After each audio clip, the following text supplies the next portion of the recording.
बिस्मिल्लाहिर्रहमानिर्रहीम। अस्सलाम वालेकुम नाज़रीन, मैं हूं निसार बिटनी आज के प्रोग्राम के साथ। कुछ दिन कबल एक केस कराची में फाइल हुआ जिसमें एक खातून जो नशावर चीज़ें मुख्तलिफ शख्सियात को सप्लाई करती थी और पूरे कराची में उनका नेटवर्क है, बल्कि बाज़ों का हो सकता है कि आगे जो तहकीकात हो रही उसमें ये नेटवर्क पूरे पाकिस्तान में हो और होना होगा भी। जो एलीट क्लास है उनके लिए वो कोकीन नामी कोई नशावर चीज़ सप्लाई करती हैं। लेकिन सबसे तवज्जो तलब बात यह है कि उसका अंदाज जब वो अदालत में पेश हो रही थी, ऐसे नहीं लग रहा था कि वो मुजरिमा है, ना हो उसको एहसास था कि मैं पूरी कौम की नौजवान नस्ल को बर्बाद कर रही हूँ। और सबसे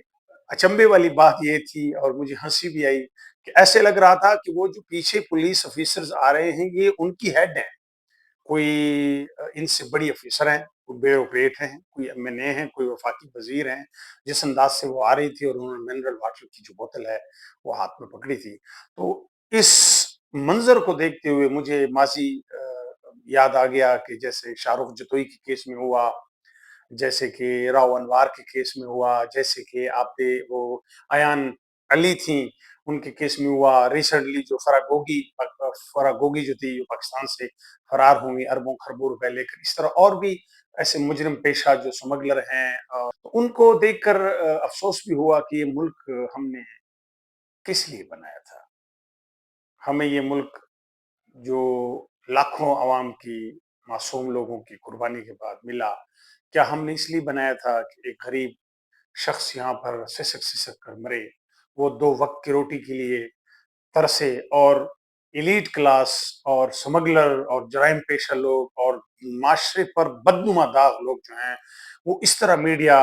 पे वायरल भी हों और चैनल उनको बड़े फख्र से अपनी रेटिंग बढ़ाने के लिए उनको कवरेज दें। ये बड़ा अफसोस का मकाम है। ऐसे मुजरिम पेशा अनासर के खिलाफ सख्त कार्रवाई होनी चाहिए, लेकिन इनके खिलाफ कानूनी और सख्त कार्रवाई कौन करेगा? इनकी तो गाख इन्हीं लोगों में बैठे होते हैं, इन्हीं ब्यूरोक्रेट्स में बैठे होते हैं, इन्हीं जो हमारे मुकद्दस जो हमारे इदारे हैं इन्हीं में बैठे होते हैं। तो ये लोग उनके खिलाफ एक्शन कैसे लेंगे? बहुत अफसोस का मकाम है। 1947 में पाकिस्तान के क़याम का जो मकसद हमारे बुजुर्गों को बताया गया, वो ये था कि एक ऐसा खित्ता ज़मीन हमें मिलेगी जहाँ पर हम इंसाफ और कानून के साथ रहेंगे, जहाँ पर हम अपने दीन के मुताबिक, इसमें सिर्फ मुसलमान नहीं थे, दीगर मज़ाहिब के लोगों पर भी वाज़ेह किया गया था कि हर मज़हब वाला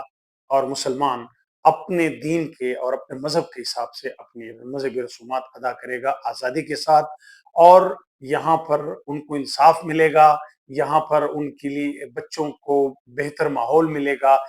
और ये मुल्क यूँ समझ लें कि इस्लाम की नर्सरी साबित होगी। यहाँ पर अवाम की बुनियादी हुकूक का तहफ़्फ़ुज़ किया जाएगा। लेकिन अफ़सोस का मकाम है कि 80 साल होने वाले हैं,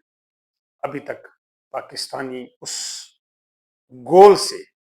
वो जो एक हमारे लिए एक जिस तरह आसमान पे सितारा होता है और हमें बताया जाता है कि वो सितारा फलां पे है और अगर वो सितारा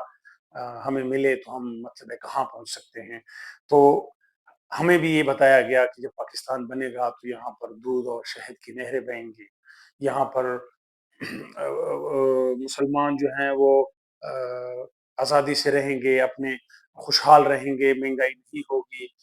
इंसाफ का बोलबाला होगा। लेकिन इंसाफ का कत्ल हो रहा है।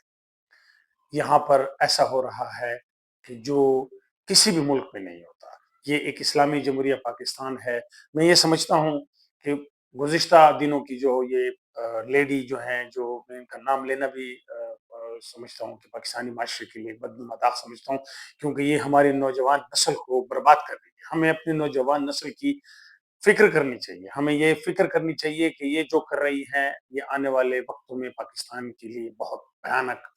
एक ख्वाब साबित होगा, भयानक एक रिज़ल्ट निकलेगा इसका, क्योंकि जब हमारी नौजवान नस्ल आइस, कोकीन और दीगर नशावर चीज़ों की आदी हो जाएगी, तो फिर हम उनसे क्या तवक्को रखेंगे कि वो मुल्क की बागडोर सँभाल कर उसको तरक्की के रास्ते पर गामज़न करेंगी। वक़्त का तकाज़ा है कि अब ये तजर्बात बंद किए जाएँ, खुदारा एलीट क्लास को पाबंद सलासल किया जाए میں اس ملک کے اعلیٰ اداروں سے، عدلیہ سے اور پارلیمنٹ سے یہ مطالبہ کرتا ہوں کہ خدا را اس ملک کی عوام پر رحم کھائیں۔ یہ عوام اب اس نہج پر پہنچ گئی ہے کہ ان میں اب اٹھنے کی سکت نہیں ہے، ان میں سانس لینے کی سکت نہیں ہے، یہ آنکھیں نہیں کھول سکتے۔ آپ لوگ جو معیار جو ہمارے ملک میں قانون کا بنایا گیا ہے وہ اس نظام کو برباد کر رہا ہے۔ آئے روز جو غریب عوام کے ساتھ جو تھانوں میں، جو کچہریوں میں، جو عدلیہ میں، جو جیلوں میں جو ہو رہا ہے وہ بہت بھیانک ہوتا ہے۔ یقین کریں ہم کبھی کبھار بطور صحافی کسی یار دوست کی کوئی معمولی سی غلطی کی وجہ سے جب وہ حوالات میں ہوتے جاتے ہیں تو یقین کریں کہ ہمیں یہ دیکھ کر بڑا افسوس ہوتا ہے کہ جو تھانے کا ایک محرر ہوتا ہے، یہ خان میں ہمارا واسطہ پڑتا ہے، بعض اوقات زیادہ نہیں پڑتا، وہ اتنی رعونیت سے اور اتنے متکبرانہ انداز سے بات کرتا ہے کہ ہمیں سمجھ نہیں آتی کہ جب وہ ہم میڈیا والوں کو جانتا ہے اور ہمیں ریسپیکٹ دے رہا ہے، وہ اس انداز سے ہمارے ساتھ بات کر رہے ہیں تو وہ جو مجرم ہے یا ملزم ہے۔ جب آپ پر کوئی کیس فائل ہوتا ہے تو اس وقت آپ ملزم ہوتے ہیں، آپ پر جب ثابت ہوتا ہے تو پھر آپ مجرم بنتے ہیں۔ یقین کریں میں بعض اوقات دیکھتا ہوں، مجھے سمجھ نہیں آتی کہ یہ لوگ کیا کرتے ہیں۔ یقین کریں ایک عام سا سپاہی اتنی متکبرانہ انداز سے اس حوالات میں بند ایک ملزم جس پر ابھی کچھ ثابت نہیں ہوتا، اس کے ساتھ اتنی غلط انداز سے بات کرتا ہے کہ ہماری روح کانپ جاتی ہے، اور ہم سوچتے ہیں کہ یہ ملک ہم نے اس لیے بنایا تھا کہ یہاں پر غریب عوام حوالات میں بند ہوں، دو دو تین تین دن جو ہے نا ان کو سنوائی نہیں ملتی، دو دو تین دن جو ہے ان کو اپنوں سے ملا کے ان کو مچلقوں ضمانتوں پر رہا نہیں کیا جاتا۔ یہ ملک ہم نے اس لیے نہیں بنایا تھا کہ یہاں پہ ایلیٹ کلاس مزے لے اور جو غریب طبقہ ہے وہ پسے۔